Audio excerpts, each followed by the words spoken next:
ألم تر كيف فعل ربك بأصحاب الفيل ألم يجعل كيدهم في تضليل وأرسل عليهم طيرا أبابيل ترميهم بحجارة من سجيل فجعلهم كعصف مأكول. وقال النبي صلى الله عليه وسلم: وإن الله نظر إلى أهل الأرض فمقتهم عربهم وعجمهم إلا بقايا من أهل الكتاب. حمد و ثنا درود و سلام کے بعد نبی صلی اللہ علیہ وسلم کی عظیم و شان سیرت مبارکہ کے بارے میں آپ کے سامنے 2 جمعے سے آپ کی گوشگزار کر رہا ہوں۔ آج کا جو عنوان اور موضوع ہے سیرت النبی صلی اللہ علیہ وسلم کے حوالے سے، وہ ہے اللہ کے رسول صلی اللہ علیہ وسلم کی بعثت سے قبل جزیرۃ العرب کا صورتحال، جزیرۃ العرب کا سیاسی اجتماعی حالات، اس پر کچھ روشنی ڈالوں گا۔ اللہ رب العالمین سے دعا ہے کہ اللہ تعالیٰ مجھے حق اور سچ بولنے کی اور اس پر ہم سب کو عمل کرنے کی توفیق عطا فرمائے۔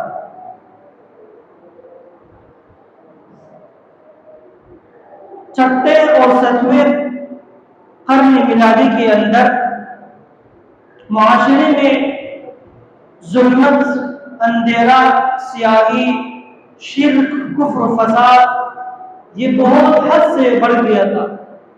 معاشرے میں قتل و غارت، فساد بہت زیادہ ہوا تھا۔ بت پرستی عام ہو چکا تھا۔ لوگ ہر ایک کو اپنا معبود، اپنا پیر بناتے تھے اور ان کے سامنے سجدریز ہوتے، ان کی باتوں کو مان کر اس کو اپنا رب بنا لیتے۔ اس کا ایک وجہ یہ تھا کہ گزرے ہوئے انبیاء کرام کی جو تعلیمات تھے، جو احکام تھے، ان کے درمیان وقفہ بہت زیادہ ہو گیا تھا، اس لیے ان کی تعلیمات ختم ہو گیا تھا۔ لوگ کفر و شرک بدعات میں مبتلا ہو گیا۔ نبی صلی اللہ علیہ وسلم اپنا واقعہ بعثت سے قبل وہ ایک لمبے طویل حدیث کے اندر بیان فرما رہے۔ صحیح مسلم کے اندر حدیث ہے 2469 حدیث ہے۔ آپ فرماتے ہیں کہ اللہ رب العالمین فرماتے ہیں وَإِنَّ اللَّهَ نَظَرَ إِلَىٰ أَهْلِ الْأَرْضِ، اللہ رب العالمین نے زمین کی طرف اپنا نظر دوڑایا، زمین کی طرف دیکھا۔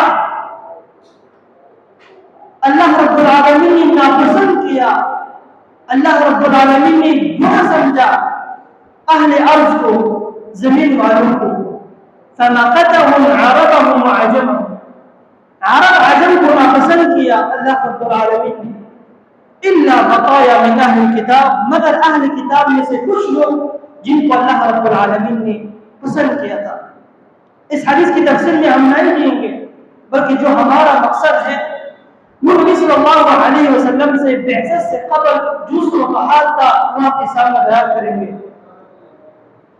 عرب عجم سرزمین عرب کے اندر، جزیرۃ العرب کے اندر سیاسی حالات، اجتماعی حالات اس طرح تھا کہ یمن کے اندر شام، عراق، حجاز اور باقی جو ادیان تھے، باقی جو ملک تھے، وہ سب یمن کی قریب قریب رہتے تھے۔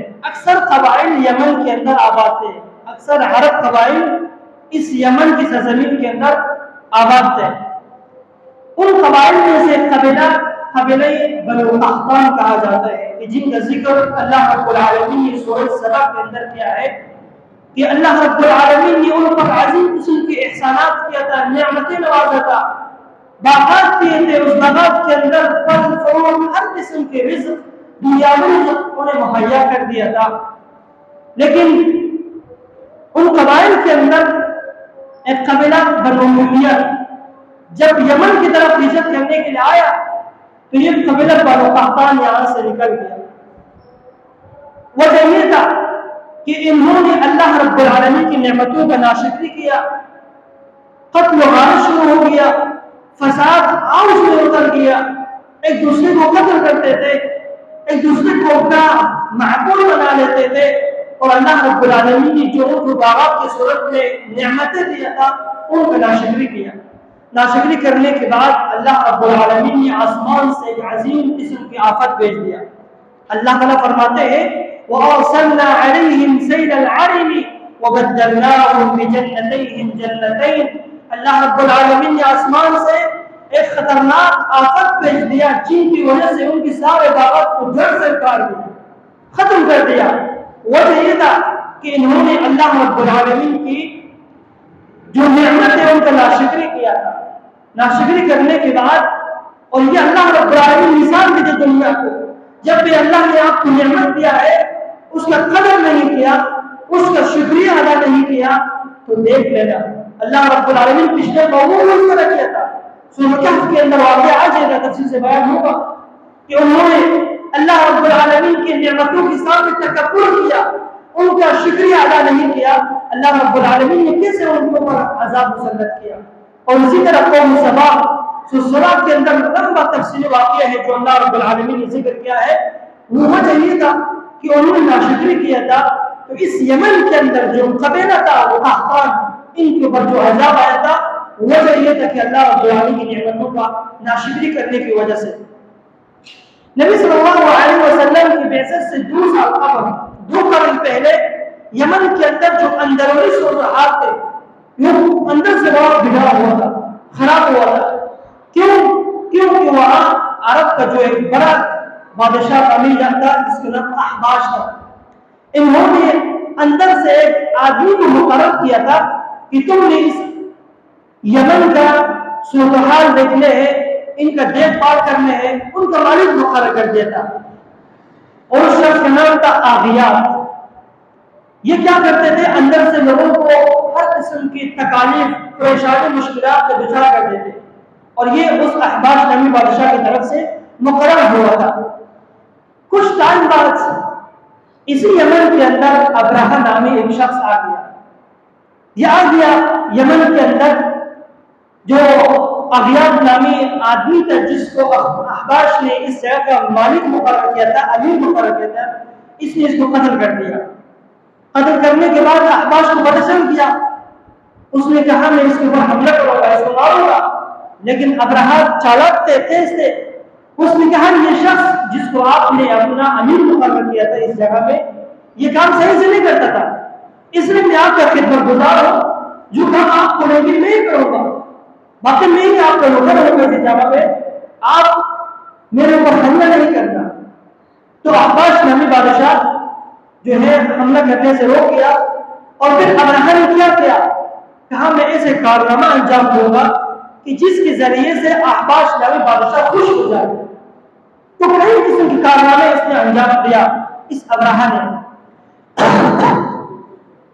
احباش نے اس ابرہہ کو یمن کا حکمران مقرر کر دیا، تم یمن کے اندر صورتحال کو دیکھنے، لوگوں کو دیکھ بھال کرنے، لوگوں کی مشکلات و مصائب کو دیکھنے، لیکن یہ اندر سے لوگوں کو اور مشکلات کا دچار کرتے تھے۔ اس نے کیا کہا کہ عرب جو ہے، یمن کے جو عرب ہیں سارے جاتے ہیں مکہ کے سامنے، مکہ میں طواف کرتے ہیں، حج کرتے ہیں، نماز پڑھتے ہیں، وہاں یہ کام کرتے ہیں، لیکن کیوں نہ ہو میں ایک ایسے جگہ بناؤں گا، اس کعبہ جیسے ایک جگہ بناؤں گا خوبصورت سے، تاکہ لوگ کعبہ کو ترک کر کے چھوڑ کے ہمارے پاس آ جائے اور اس جگہ میں طواف کریں، یہاں نماز پڑھیں، یہاں اپنا عبادت کریں۔ اس نے کہا میرے اس کارنامے سے بھی احباش بادشاہ جو ہے وہ خوش ہو جائے گا۔ تو ابرہہ نے شروع کر دیا اپنے اس کام پر۔ یہ تاریخ ابن ہشام کے اندر واقعہ، امام ابن کثیر رحمہ اللہ اپنی تفسیر کے اندر، تاریخ ابن کثیر کے اندر بھی واقعہ تفصیل سے ذکر کیا ہے۔ ابرہہ نے پھر کعبہ جیسے خانہ تیار کر دیا، خوبصورت سے بنا دیا، تاکہ لوگوں کو رجحان اس طرف ہو جائے، اس کعبے کی طرف سے ہٹ کر ہمارے کعبے کی طرف ہو جائے، گرجا کہتے جس کو بنا دیا۔ اتنے بنو قرانہ سے ایک شخص سفر میں جا رہے تھے، تو سفر کے دوران دیکھا کہ کعبہ جیسے ایک رونما جگہ بنائے ہوئے ہیں لوگوں کے سامنے. پوچھا گیا کہ یہ کیا ہے؟ کہا یہ ہمارا کعبہ ہے، یہ مقدس جگہ ہے. ہم نے یہ اس لیے بنایا کہ تاکہ جو لوگ اس کعبے کے سامنے جا کے طواف کرتے ہیں، عبادت کرتے ہیں، اس کی بجائے یہاں آ جائے، اس لیے وہاں اس کو چھوڑ کے ہمارے پاس آ جائے. یہ غصے میں آ گیا. یہ کچھ ٹائم بعد ابرہہ اس کے لشکر کو غافل دیکھ کر چلا گیا. اس کی اس مقدس درجے پر جس کو کعبہ کہا جاتا ہے اس پر حملہ کیا. اس کی دیواروں پہ بعض روایت میں آتے ہیں کہ دیواروں پہ کچرا پھینک دیا، بعض روایت میں آتے ہیں کہ اس کی دیواروں کو جلا دیا. تو جب ابرہہ کو پتہ چل گیا، کہا کہ ہمارے اس مقدس جگہ کے ساتھ کس نے یہ کام کیا، کس نے توہین کر دیا. اس کو پتہ چل گیا. کہا کہ ایک عرب نامی بنو قرینہ سے تعلق رکھتے ہیں، یہ آیا تھا اور اس نے ہمارے اس مقدس جگہ کی توہین کر دیا. ابرہہ نے کہا اب تمہیں چھوڑوں گا نہیں، اب میں انتقام لوں گا کروں. ابرہہ نے کیا کیا؟ 60,000 لشکر تیار کیا. تاریخ ابن کثیر کے اندر آتے ہیں اور بعد ابن ہشام نے بھی ذکر کیا ہے کہ 60,000 افراد لشکر تیار کیا ابرہہ نے، اور 12 فیل تھے اس لشکر کے اندر. سب سے جو بڑا فیل تھا اس کا نام رکھا گیا تھا محمود. تو یہ 60,000 لشکر کو تیار کیا کہ ہم جائیں گے اور مسلمانوں کی کعبہ کو خراب کر دیں گے، اس کو ہم گرائیں گے کہ انہوں نے جس طرح ہماری اس مقدس جگہ سے توہین کیا، ہم بھی جائیں گے، اپنا انتقام لیں گے اور اس کعبہ کو ہم تخریب کریں گے، خراب کر دیں گے. اب یہ لشکر روانہ ہو گیا. لیکن ایک تو انسان ہے جب کسی چیز کو گرانے پہ آ جائے، اور ایک ہے اللہ رب العالمین. اللہ رب العالمین تو اپنا گھر حافظ و ناصر ہے. جب اللہ رب العالمین کسی چیز کی حفاظت کرنے پہ آ جائے، کوئی بھی انسان، کوئی بھی طاقت اس کو گرا نہیں سکتا. لیکن اللہ رب العالمین جس چیز کی گرانے پہ آ جائے کوئی اس کو بچا نہیں سکتے. اللہ رب العالمین کا گھر ہے کعبہ. کہ ابرہہ اپنے لشکر کے ساتھ آ رہے کہ اس کعبے کو خراب کرنے کے لیے. اس کو پتہ نہیں ہے کہ اللہ رب العالمین اس گھر کا صاحب ہے اور اس گھر کا مالک ہے. کس طرح اللہ رب العالمین ان کی ظلم سے اس کعبے کو بچائے گا. لشکر روانہ ہو گیا.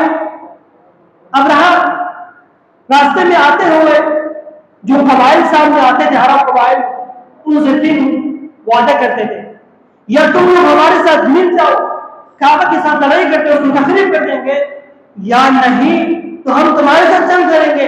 اگر یہ بھی نہیں تو ہمارے سامنے سب تسلیم ہوگا، ورنہ ہم 3 کاموں کے ذریعے سے کام کرنا پڑے گا ہمیں. تو باقی جو قبائل سامنے آتے تھے کمزور تھے، 60,000 لشکر کے سامنے کیوں مقابلہ کر سکتے؟ اکثر قبائل ان کے ساتھ مل جاتے اور سب چھوڑ کے بھاگ جاتے. آتے ہوئے ان قبائل میں سے قبیلہ جس کو بنو ثقیف کہا جاتا ہے، انہوں نے کہا ابرہہ سے کہ آپ ہمارے ساتھ مت لڑو، ہم آپ کو ایک ایسا آدمی دکھائیں گے، ایک ایسا آدمی دیں گے جو آپ کو خانہ کعبہ کا جو اندرونی راستہ ہے وہ آپ کو دکھائے گا. آپ بخوبی اندر جا سکتے ہیں، اس کو گرا سکتے ہیں، ختم کر سکتے ہیں. آپ ہمارے ساتھ مت لڑو. اس آدمی کا نام تھا ابو رومان نامی. اس کو ہم آپ کی ثبوت کریں گے، یہ آپ کو کعبے کے اندرونی طرف سے راستہ دکھائے گا، آپ جا کر بخوبی اس کعبے کو گرا سکتے ہیں، لہذا ہمارے ساتھ مت لڑو. تو یہ آدمی دے دیا. راستے میں کس طرح ہوا؟ اللہ رب العالمین نے اس آدمی کو ہلاک کر دیا، ابو رومان نامی شخص کو. اور اس کے بعد اس کا قبر بھی اسی راستے میں پڑا تھا. جب عرب گزرتے تھے اس کے اوپر پتھر پھینکتے تھے. ایک ضعیف حدیث میں آتے ہیں اللہ کے رسول صلی اللہ علیہ وسلم صحابہ کرام کو کہا تھا کہ یہ ابو رومان کی قبر ہے، اس نے کعبہ کے ساتھ توہین کیا تھا اور یہ چاہتا کہ اس کعبے کا راستہ بتائے ابرہہ کو تاکہ اس کعبے میں خراب کر دے. لیکن عرب اس پر گزرتے تھے، پتھر پھینکتے تھے. سنن نسائی کے اندر یہ حدیث ہے، لیکن بعض علماء ضعیف کہتے ہیں، لیکن تاریخ سے یہ صحیح معلوم ہوتے ہیں کہ جس طرح امام ابن کثیر نے ذکر کیا ہے. تو الغرض یہ شخص راستے میں ہلاک ہو گیا. لوگ اس کی قبر کے اوپر جب بھی گزرتے تھے تو پتھر پھینکتے تھے کہ اس نے اللہ کے رسول، اس نے اللہ رب العالمین کے گھر مقدس جگہ کو توہین کرنا چاہا. تو الغرض ابرہہ اپنے لشکر کے ساتھ آ گیا. راستے میں آتے ہوئے اس نے اپنے 2 بڑا کمانڈر کو مقرر کیا کہ تم لوگوں نے کیا کرنا ہے، راستے میں تم لوگوں کو ابھارنا ہے تاکہ ہمارے ساتھ لڑے، تاکہ ہمارے ساتھ جنگ کرے. سست اور ڈھیلے نہ پڑ جائے۔ دوسرا حکم دیا تھا کہ تم لوگوں نے لوگوں کے مالوں کو غصب کر دیا، بخوبی ہو یا زبردستی ہو لوگوں کے مالوں کو چھین لینے راستے۔ تو ان کی جو ایک کمانڈر تھے آ گیا عبد المطلب، نبی صلی اللہ علیہ وسلم کا چچا، ان کی طرف سے 200 اونٹ چھین لیا گیا، کہا 200 اونٹوں سے لے لیا، اور پھر آ گیا ابرہہ۔ عبد المطلب کو پتہ چل گیا کہ ابرہہ آ رہے، اب ہمارے پاس اتنی طاقت نہیں کہ ہم اس کعبے کو حفاظت کریں، تو ایک کام کرتے ہیں، سب کو جمع کر دیا کہ لوگوں، جیسا کہ آپ لوگوں کو معلوم ہے کہ ابرہہ اللہ رب العالمین کے گھر کو خراب کرنے کے لیے آ رہے، ہمارے پاس کوئی طاقت نہیں ہے، ہر آدمی اپنا جان بچانے کے لیے کوئی امن جگہ میں چلے جائے، یا ایک کام کرے بلند بالا پہاڑوں پہ چڑھ جائے تاکہ یہ لوگ آپ کو ہلاک نہ کر سکے، اور جو اس گھر کا مالک ہے وہ خود حفاظت کرے گا، تم لوگ اپنا جان بچاؤ، میں تو جا رہا ہوں۔ بعض روایت میں آتے ہیں کہ عبد المطلب نے دعا کیا تھا، واللہ عالم اس کا سند میری نظر میں صحیح نہیں ہے۔ پھر عبد المطلب سب سے پہلے ابرہہ کے سامنے چلا گیا، ہوا تو اس طرح، ابرہہ نے یہ سوچا کہ شاید عبد المطلب یہ ذہن یہ سوچ کر آیا ہوگا کہ میرے سامنے یہ مطالبہ پیش کرے گا کہ آپ کعبے پر حملہ نہیں کرو، یہ اللہ کا گھر ہے، لیکن یہ الٹا ہو گیا۔ جب سامنے آ گیا، کہا ابرہہ نے کہا کیا مطالبہ ہے آپ کا؟ کہا میرا مطالبہ یہ ہے کہ آپ نے 200 اونٹ میرا لے لیا ہے، یہ 200 اونٹ میرا واپس کر دینا۔ اس نے کہا میرے خیال میں تو آپ کوئی اور مطالبہ لے کر آیا ہوگا، میرے خیال میں آپ یہ کہے گا کہ آپ اس کعبے پر حملہ نہیں کرنا، لیکن آپ اپنا مال مطالبہ کرنے کے لیے۔ کہا ہاں، اس لیے کہ اس اونٹوں کا مالک میں ہوں، اس لیے اس اونٹوں کو واپس کر دینا، اور اس گھر کا جو مالک ہے وہ خود اپنے گھر کا حفاظت کرے گا، لہٰذا میں اس اونٹوں کا مالک ہوں، یہ مجھے واپس کر دینا۔ ابرہہ نے اونٹوں کو واپس کر دیا اور حملہ کرنے پر شروع ہو گیا۔ باقی تفصیل اللہ رب العالمین نے سورۃ الفیل کے اندر ذکر کیا، الم تر کیف فعل ربک باصحاب الفیل الم یجعل کیدہم فی تضلیل وارسل علیہم طیرا ابابیل ترمیہم بحجارۃ من سجیل فجعلہم کعصف مأکول۔ کس طرح عذاب اللہ رب العالمین نے اس ابرہہ کے لشکر کے اوپر مسلط کیا، اللہ رب العالمین نے سورۃ الفیل کے اندر تفصیل سے ذکر کیا ہے۔ اللہ رب العالمین نے پرندوں کو مسلط کیا، اپنے چونچوں میں اور اپنے پنجوں میں پتھر لیے ہوئے ہیں، ایسے پتھر کہ جب بھی کوئی پتھر اوپر سے گراتے ہر ایک لشکر کے اوپر لگ جاتے اور سر پہ لگ جاتے، پاؤں تلے یہ بے ہوش ہو کر گر جاتے، ہلاک ہو جاتے۔ 60,000 لشکر سب کو اللہ رب العالمین نے پرندوں کے ذریعے سے ہلاک کر دیا۔ ہم کہتے ہیں اللہ کی مخلوقات کچھ نہیں کر سکتے، جب اللہ رب العالمین کسی بھی چیز سے کام لے سکتے، جب اللہ رب العالمین کسی چیز کی حفاظت کرنے پر آ جائے تو کوئی اس کو گرا نہیں سکتا۔ تو اللہ رب العالمین نے اس پرندوں کے ذریعے سے اس خانہ کعبہ کو اس طرح بچایا کہ اللہ نے حکم دیا پرندوں کو اپنے چونچوں میں اور پروں میں پتھر لیے ہوئے ہیں، اور ایسے پتھر فجعلہم کعصف مأکول، نشان زدہ پتھر ہے کہ جس پر لگ جاتے ہلاک ہو جاتے۔ 60,000 لشکر ہلاک ہو گیا، صرف ابرہہ بچ گیا۔ اللہ رب العالمین اس کو دکھانا چاہتا تھا کہ کس طرح اللہ رب العالمین اپنا گھر کی حفاظت کرتے ہیں۔ ابرہہ پھر ایک بیماری میں مبتلا ہو گیا، مشکل سے یمن تک چلا گیا۔ یمن تک چلے جانے کے بعد کچھ ٹائم بعد اس جگہ میں ہلاک ہو کر مر گیا ابرہہ۔ یہ اللہ رب العالمین اپنے گھر کا حفاظت کس طرح کیا ہے، اور یہ مختصر واقعہ جو آپ کے سامنے ذکر کیا ہے، تفصیل میں جائیں گے تو بہت لمبا ہوگا۔ اس کے ہلاک ہونے کے بعد ابرہہ کی اولاد میں سے کچھ بیٹے تھے انہوں نے کہا ہم اپنے باپ کی جگہ میں ہم ان کی ذمہ داری سنبھالیں گے، ہم ان کی جو حاکمیت تھے، جو ملوکیت تھے یمن کے اوپر، ہم ان کی بات کو لے لیں گے، اس کی جگہ میں ہم حکمران ہو جائیں گے۔ انہوں نے دوبارہ اپنے باپ کی جگہ میں حفاظت کرنے کے لیے یمن کے اندر بادشاہ بن گیا، لیکن پھر بھی ان کے اوپر ایک بڑا بادشاہ جس کو احبش میں ہم نے آپ کے سامنے ذکر کیا تھا، ان کا حکم چلتا تھا، جو کام منہ کہتا ہے یہ لوگ کرتا تھا، اس کے حکم کے بغیر کوئی کام نہیں کر سکتا۔ لیکن انہی کے اندر دو آدمی جس کو دو قبیلہ کہا جاتے ہیں، ایک مہدی کریم اور دوسرا الحمیہ، انہوں نے کہا کہ ہم آزادی کرنا چاہتے ہیں، ہم آزاد ہونا چاہتے ہیں، کب تک ہم اس بادشاہ کی قید میں ظلم کے پنجے کے اندر ہم کس طرح زندگی گزاریں گے؟ انہوں نے کہا ہم اپنے آپ کو آزاد کرنے کے لیے کچھ کرنا پڑے گا۔ یہ چلا گیا قیصر نامی بادشاہ کے پاس، کہا آپ ہماری مدد کرو تاکہ ہم آزاد ہو جائے اس بادشاہ کی چھن سے اور ہم اپنے ایک آزادانہ زندگی گزارنا چاہتے ہیں۔ اس نے کہا میرے بس میں یہ طاقت نہیں ہے کہ میں احبش نامی بادشاہ کے ساتھ مقابلہ کروں اور تم لوگ آزاد کرو، آپ لوگ نعمان بن منظور کے پاس چلے جاؤ، وہی کام کر سکتے ہیں۔ نعمان بن منظور بھی اس وقت عرب کے اندر کوئی مستقل بادشاہ نہیں تھا، ہر قبیلے کے اندر، یمن کے اندر، حجاز کے اندر، ہر جگہ میں ایک بڑا بڑا آدمی مقرر تھا جس کو کمانڈر کہا جاتا ہے، بڑا آدمی نام کہا جاتا ہے۔ اس وقت اللہ کے رسول کی بعثت سے قبل 2-3 سال قبل 2-3 قرن پہلے یہ تھا۔ تو ان کے پاس کیا کہا میرے پاس کوئی طاقت نہیں ہے، لیکن آپ نوشیران فارس کا بادشاہ اس کے پاس جاؤ، وہ آپ کی ضرور مدد کرے گا۔ یہ چلا گیا ان کے پاس یہ 2 آدمی، کہا ہماری مدد کرو۔ انہوں نے کچھ پیسے دے دیا ان کو رشوت کے طور پر، لیکن انہوں نے پیسے نہیں لیا، پیسے لے کے غریبوں میں تقسیم کر دیا۔ یہ سمجھ گیا کہ جس آدمی کے اندر دنیا میں لالچ نہیں ہے یہ ضرور اللہ والا ہے، یہ ضرور ہماری مدد کرے گا۔ اس نے کہا میں تو آپ کی مدد نہیں کر سکتا، لیکن آپ کو کچھ ساتھی دوں گا، کچھ قیدی میرے پاس ہے، وہ 700 قیدی ہے، میں آپ کو دوں گا، آپ لے لو اور جا کر احبش نامی بادشاہ کے ساتھ مقابلہ کرو، ان کو شکست دے دو۔ یہ 700 قیدی لے لیا اور آ گیا۔ راستے میں آتا ہے وہ سارے قبائل میں سب مل گیا، یہاں تک کہ 7,500 افراد جمع ہو گیا ان 2 آدمی کے ساتھ۔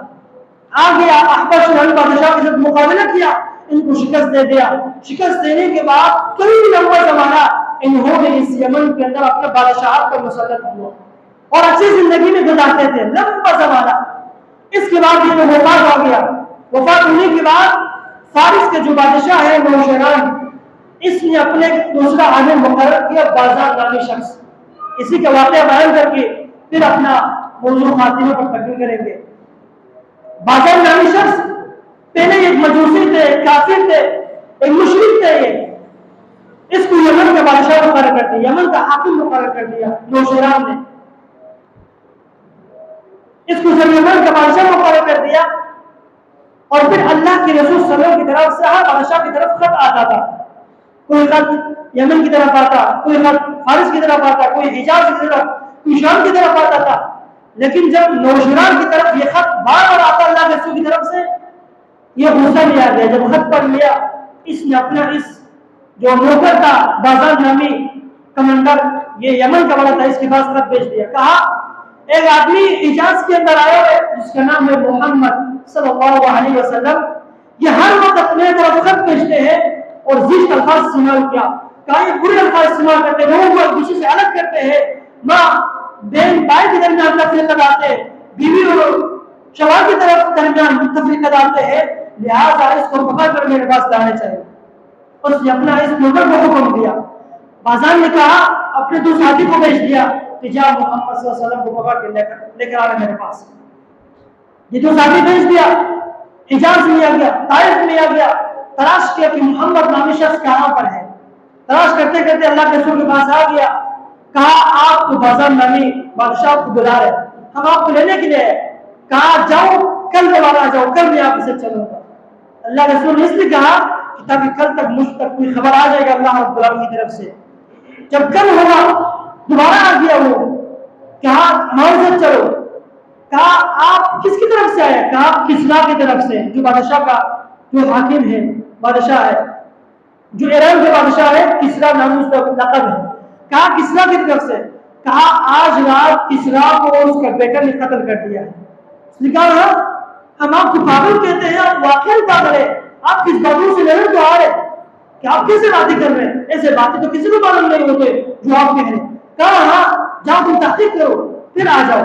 چلا گیا، بازار کو کہا کہ محمد صلی اللہ علیہ وسلم یہ بات کہہ رہے کہ کیسر کو اس کے بیٹے نے آج رات کو قتل کر دیا۔ کہا اگر یہ بات محمد صلی اللہ علیہ وسلم کا سچ نکلا میں تحقیق کروں گا تو میں اسلام قبول کر لوں گا، اگر یہ بات جھوٹ نکلا تو میں محمد صلی اللہ علیہ وسلم پر حملہ کروں گا اور اس کو شکست دوں گا۔ کچھ ٹائم بعد کسرا کے بیٹے کی طرف سے خط آ گیا بازار کی طرف، کہا میں نے اپنے باپ کو قتل کیا ہے اور میں اس کی جگہ میں بادشاہ ہوں، لہٰذا آپ کو میرا بات ماننا ہوگا، آپ میرے ماتحت ہوں گے، جو حکم میں کروں گا تو میرے بات کو ماننا ہوگا۔ پتہ چل گیا کہ اللہ کے رسول کا بات سچ ہے، اس نے اسلام قبول کر لیا۔ جدو جماعت ثانی 7 ہجری کو یہ اسلام میں مشرف ہو گیا بازار نامی شخص۔ اس وقت سے پھر بہت لمبا زمانہ پھر کیا ہوا، حجاز عرب کے اندر اسلام کے ساتھ زندگی گزارتے تھے، سارے مسلمان اسلام میں ہی زندگی کرتے تھے اور اسلام کے پرچوں کے نیچے اپنا زندگی بسر کرتے تھے۔ اس کے بعد